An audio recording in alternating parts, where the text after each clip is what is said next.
ఒక చిన్న స్టోరీ చెప్తా వినండి. ఇది మనందరికీ అవసరం. ఇందులో 2 గుంట నక్కలు ఇద్దరం రెస్పాన్సిబిలిటీ కాదని తప్పించుకుందామని చూస్తే, ఫైనల్‌గా ఎటువంటి రిజల్ట్ వచ్చిందనేది కోర్టు ద్వారా చూద్దాం. సో, ఈ స్టోరీలో ఏం జరిగిందంటే, వర్షాలు రావడం వల్ల ఫార్మర్స్ యొక్క పంటలు అంటే క్రాప్స్ ఏవైతే ఉంటాయో అవి డ్యామేజ్ అయినియి.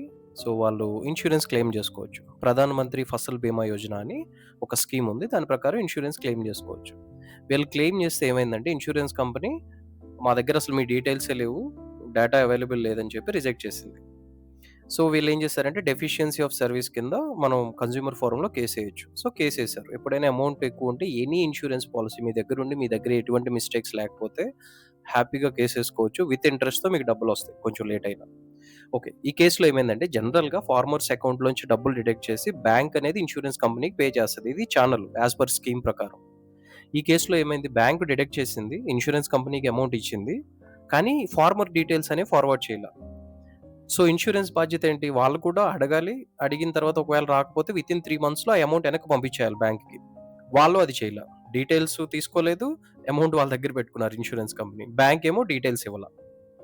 సో, ఫైనల్‌గా ఇది మనకి నేషనల్ కమిషన్ ఫర్ కన్స్యూమర్ ఫోరంకెళ్ళింది. ఆఫ్టర్ అపీల్స్ అన్నీ జరిగిన తర్వాత. కమిషన్ ఏం చెప్పిందంటే ఇద్దరు బ్యాంక్ అండ్ ఇన్స్యూరెన్స్ కంపెనీ ఇద్దరి మిస్టేక్ ఉంది కాబట్టి, ఇద్దరు విత్ 9% ఇంట్రెస్ట్ ఫార్మర్స్‌కి ఆ అమౌంట్ ఏదైతే ఉందో అది ఇమ్మీడియేట్‌గా వితిన్ 2 మంత్స్‌లో పే చేయాలని చెప్పారనమాట. సో, ఫైనల్‌గా హ్యాపీ ఎండింగ్ వచ్చింది దీనికి.